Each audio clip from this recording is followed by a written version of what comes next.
Bueno, bienvenidos a la última clase de este semestre que está relacionada con la última parte de la química del estado sólido.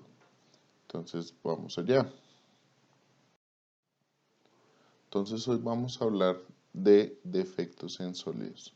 Entonces, quiero traer esta imagen a colación, pues aquí en esta imagen vemos una pared, pero en la pared vemos un gran efecto macroscópico generado por un pequeño defecto a escala microscópica. ¿Listo? Pues por ponerlo en un ejemplo visual, pues vemos una pared de ladrillos que están ordenados prácticamente en dos dimensiones, ¿cierto? Hacia allá y hacia arriba.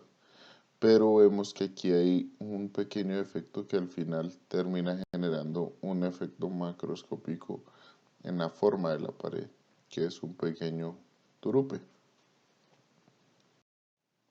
Si aumentamos un poco vemos que ese efecto es, en esta imagen en específico, es un libro. Entonces esta imagen trae a colación el poder que tienen los libros o el impacto que puede tener un libro en la vida de una persona.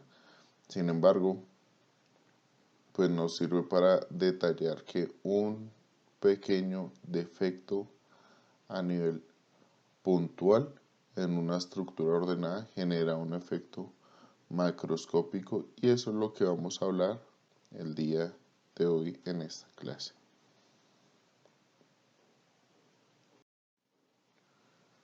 Entonces, ¿cuáles son la importancia o las principales factores que nos conciernen a la hora de estudiar los defectos? Es que los defectos generan casi todas las propiedades de los materiales, porque es gracias a esos defectos que el material a nivel macroscópico se va a comportar. Entonces estaríamos hablando de la dureza, de la conductividad eléctrica y reactividad química. Entonces dentro de esos defectos hay diferentes tipos. Hay defectos intrínsecos y hay defectos extrínsecos. Entonces los defectos intrínsecos son propios de la sustancia pura. Entonces nosotros podemos tener una sustancia que su composición puede ser muy pura o altamente con un alto grado de pureza y puede generar es un defecto, por ejemplo, ausencia de un átomo o de una fórmula empírica dentro de la estructura cristalina, lo cual va a generar como distorsión de esos planos ordenados dentro de la estructura cristalina. Por lo tanto, es como si los átomos van a tener que reorganizarse entre sí para compensar la ausencia de ese átomo o de ese ion. En cambio, los extrínsecos son producidos por sustancias externas a la sustancia que genera la gran proporción de ese sólido cristalino o de ese sólido que estamos interpretando con el modelo de esferas rígidas, que también podría ser un metal con algunas pequeñas impurezas de otro metal. Entonces, por ejemplo, nosotros podríamos hablar de que esas impurezas van a generar una incomodidad, por así decirlo, a la estructura cristalina y van a generar un cambio en la estructura. Entonces podríamos hablar de algo así, en donde la impureza se mete dentro de los planos cristalinos, o también este podría ser intrínseco cuando hay un átomo de la misma especie y genera como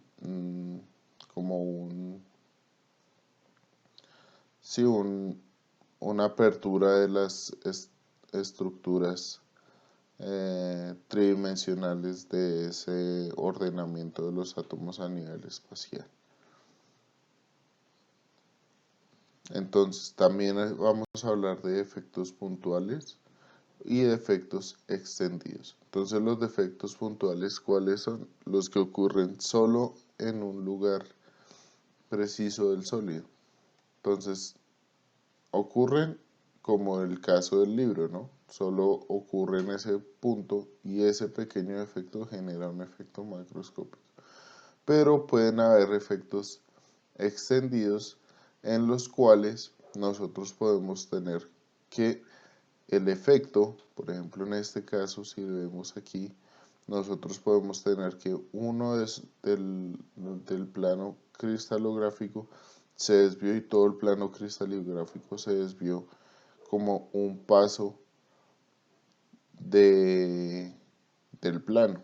Entonces nosotros podemos tener que toda esta parte se salió del orden de ese plano de ordenamiento en las tres dimensiones. Entonces eso va a ser un efecto de efecto extendido que ya vemos a nivel macroscópico que generaría un efecto notorio en el cual ya no vamos a tener una superficie plana, sino que tendríamos casi como si tuviéramos un escalón dentro de la superficie. Entonces, dentro de los defectos intrínsecos de los sólidos, nosotros vamos a encontrar dos defectos que son los que se conocen mayoritariamente. Hay uno que se conoce como el defecto Schottky, que es la ausencia de ion en un punto de la red cristalina. Y la estequiometría no se ve afectada por esto. Entonces, la idea es que dentro de la estructura cristalina nosotros saquemos una fórmula empírica, en este caso de una sal. Entonces, si vamos a sacar una fórmula empírica de la sal, sería un anión y un cation, o dependiendo de su proporción en la fórmula empírica, ¿cierto? Entonces no se vería afectado. Entonces, si sacamos un cation, sacaríamos un anión y tendríamos algo así.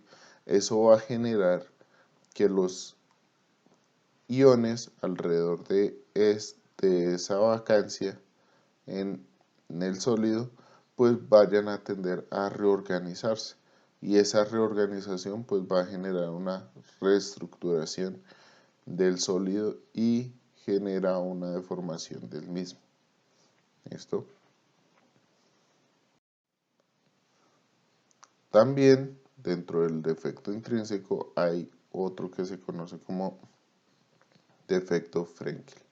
El efecto Frenkel es que ya no sale ningún o no hay ausencia de ningún elemento o ion, pero lo que pasa es que prefiere ubicarse en otro punto de la estructura cristalina. Entonces, en este caso, en el ejemplo del cloro de plata, este cation ya no quiere ubicarse ahí, sino que viene a ubicarse por cuestiones energéticas, prefiere ubicarse en un punto que se conoce como punto intersticial entre dos aniones.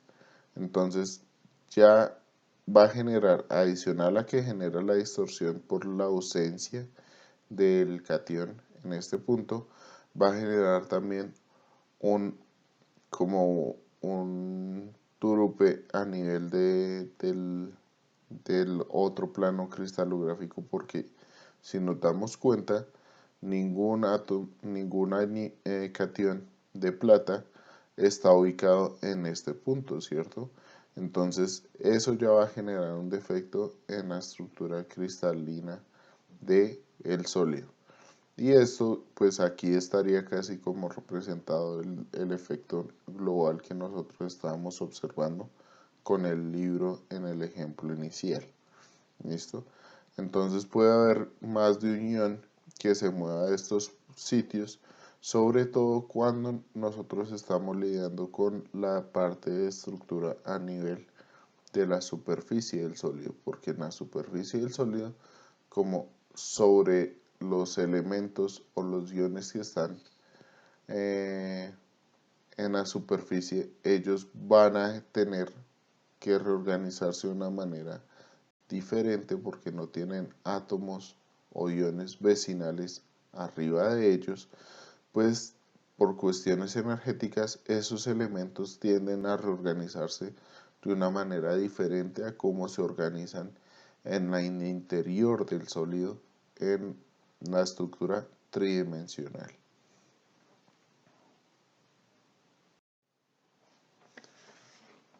Entonces, dentro de los defectos extrínsecos hay un efecto que nosotros conocemos como dopar el sólido. Y dopar el sólido con impurezas, no es dopar de dopaje a nivel como nosotros lo entendemos en la sociedad, sino que el dopaje químico es que nosotros vamos a insertar algún elemento adicional en donde ese elemento adicional nos va a generar un efecto a nivel macroscópico de las propiedades físico-químicas que nos interesan modificar y así mejorar de pronto dentro de lo que estemos buscando dentro del material sólido.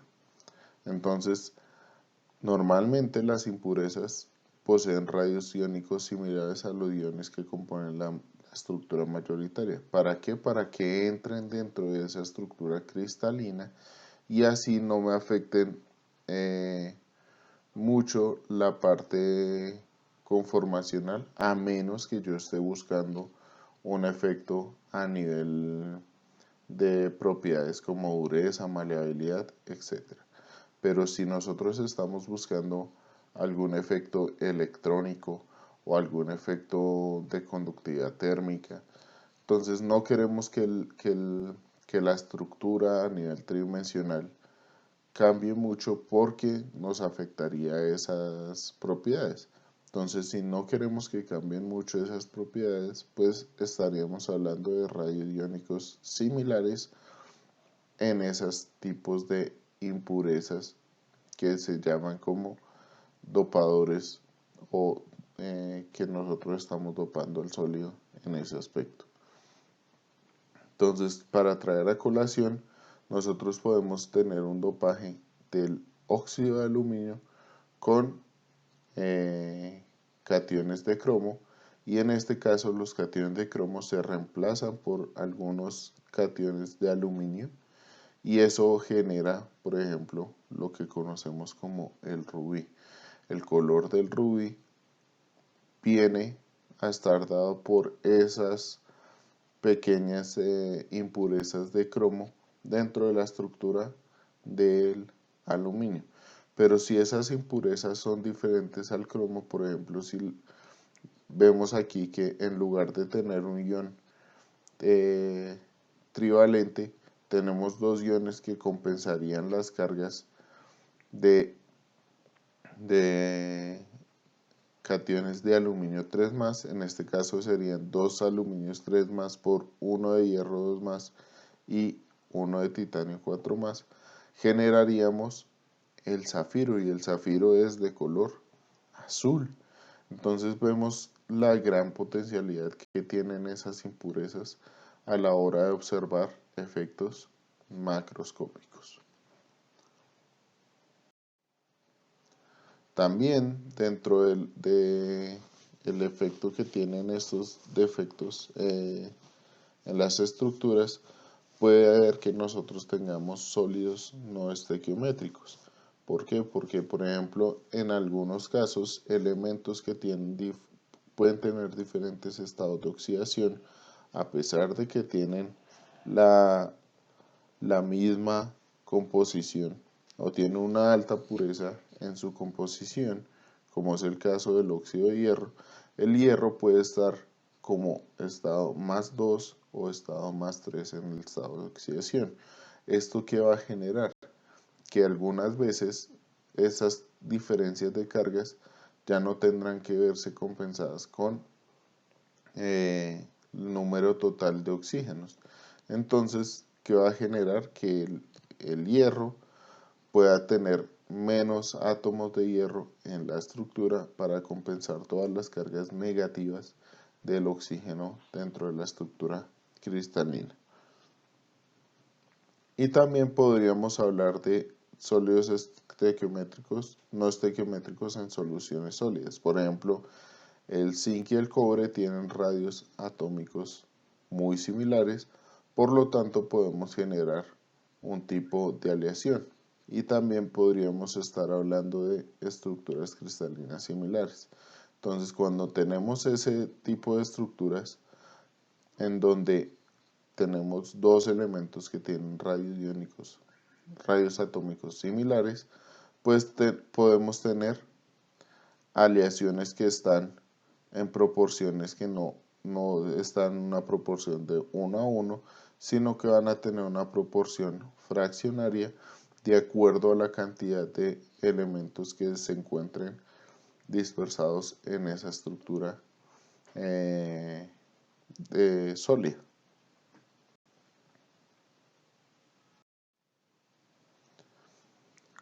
También, por último, para ya indicarle las propiedades macroscópicas, estaríamos hablando de la conductividad en los sólidos. Y la conductividad de los sólidos se puede explicar por medio de algo que se conoce como la teoría de las bandas, y la teoría de las bandas sale a partir de la parte de orbitales moleculares. Entonces, quiero que vean o recuerden un poco acerca de la teoría de orbitales moleculares. Cuando nosotros teníamos un solo átomo, pues tenemos son los orbitales atómicos, ¿cierto? Pero si tenemos dos, generamos un orbital enlazante y otro antienlazante. Si tenemos tres, vamos a generar una serie de ordenamientos de orbitales enlazantes, algunas veces no enlazantes y otras veces antienlazantes. Y si seguimos así dentro de la estructura tridimensional o cristalina o metálica, pues vamos a terminar en una región donde vamos a tener unos orbitales enlazantes y unos orbitales antienlazantes, y por acá en el medio algunos no enlazantes, pero sobre todo vamos a generar que en la mayor parte de los enlazantes va a estar casi toda la densidad electrónica, ¿cierto? Que se ubicarán la mayoría de electrones, y aquí va a haber una banda que va a estar o orbitales antienlazantes que van a estar vacíos. Entonces de ahí es como se conoce como la banda de conducción y la banda de valencia. ¿Listo? Entonces dentro de eso vamos a generar que nosotros tengamos un efecto que se pueda distinguir dentro de la conductividad de los sólidos. Entonces, en el caso de los metales, como los metales tienen pocos electrones de valencia, esta banda de, de, de valencia va a estar semillena. Entonces, como va a estar semillena, los electrones van a poderse mover por esa banda muy ampliamente, libremente, sin tener la necesidad de ganar una energía para poder ser conducidos en la siguiente banda. Entonces, los metales, por eso es que son buenos conductores de la electricidad, porque ellos no requieren una energía adicional para poderse mover libremente a través del sólido. Ellos en su misma banda de valencia pueden moverse libremente. ¿Qué pasa con los semiconductores? Los semiconductores, esta banda la van a tener totalmente llena, entonces ellos sí van a necesitar una energía adicional para poder saltar a las bandas subsiguientes para que el electrón pueda moverse libremente, porque aquí estarían desocupados. Entonces por eso vemos que la dependencia de la conductividad respecto a la temperatura va a ser diferente cuando es un metal o un semiconductor. Bueno, esto de superconductividad no quiero entrar en detalles a hablar aquí, pero la dependencia es diferente. ¿Por qué? Porque si nosotros estamos aumentando la temperatura en un metal, estamos aumentando como el reordenamiento de los átomos, o estamos aumentando la movilidad de los átomos dentro de la estructura cristalina, y eso va a generar un impedimento de ese movimiento en esta banda de valencia. Por lo tanto la conductividad disminuye en el metal. Pero si nosotros aumentamos la conductividad en la temperatura en un semiconductor, vamos a proporcionar que este traspaso de electrones de la banda de valencia a la banda de conducción se promueva, y así esos electrones se muevan libremente en la banda de conducción, y va a aumentar considerablemente, y el efecto es mucho más notorio en un semiconductor que en un metal. A medida que aumentamos la temperatura, la conductividad aumenta. Entonces aquí está más o menos donde cómo es que se relacionan las bandas de valencia y las bandas de conducción. Entonces nosotros vamos a hablar de bandas en este ejemplo está representado la parte de un metal. Entonces un metal está semilleno.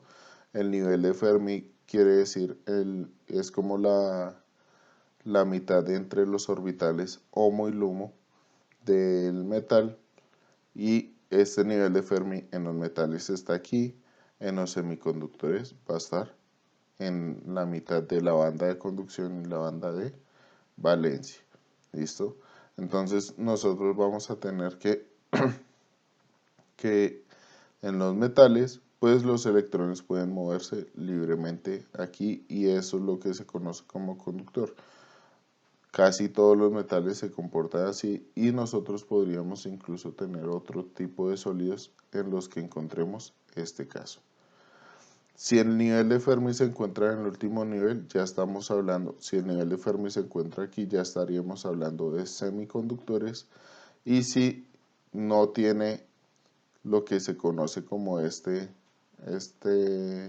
diferencia de energía, estaríamos hablando de un semimetal, que esta banda de conducción estaría totalmente pegada a la banda de valencia y podría conducir electricidad, y ese es el ejemplo del grafito. Por eso el grafito se puede comportar, o podría estar comportándose como un conductor entre semiconductores y conductor. Por eso se utiliza sobre todo en pilas y otros equipos de conductividad donde se aplica la conductividad eléctrica. ¿Listo? Ya por último estaríamos entrando a hablar, por ejemplo, de cómo se utiliza el dopaje químico para aumentar esta conductividad. Entonces, por ejemplo, nosotros hemos escuchado que el silicio se utiliza mucho en sistemas de conductividad, pero el silicio puro en sí no es un buen conductor. Necesita un dopaje en sí para que nosotros podamos tener conductividad. Entonces nosotros podemos tener un semiconductor tipo N cuando el silicio es dopado por un elemento que le da electrones. En este caso, si nosotros lo dopamos con arsénico, el arsénico tiene un electrón de más en su valencia, lo que va a generar que nosotros estemos dándole mayor electrones a esta banda donora. ¿Para qué? Para que se pueda desplazar mucho más fácil a la banda de conducción, y ese electrón de más se pueda mover libremente. Pero si nosotros estamos adicionando un elemento con un electrón menos en la capa de valencia, es como si estuviéramos quitándole o dando un orbital molecular más, de más baja energía para que los electrones del silicio puedan saltar a esta parte de esta banda y así genere huecos positivos, y cuando tenemos huecos positivos ya los electrones del silicio se pueden mover por la banda valencia y por eso se llama semiconductor tipo N, porque es gracias a los huecos positivos que la conductividad eléctrica va a suceder. En cambio, en el semiconductor tipo N es gracias a los conductores, a los electrones de más, que son tipo N es de negativo, que la conducción se va a dar por el movimiento de esos electrones en la banda de conducción. Entonces, con esto damos por terminada la parte de efectos en los sólidos. Espero que les haya gustado la clase y con esto también damos por terminado la parte de química inorgánica 1 por este semestre.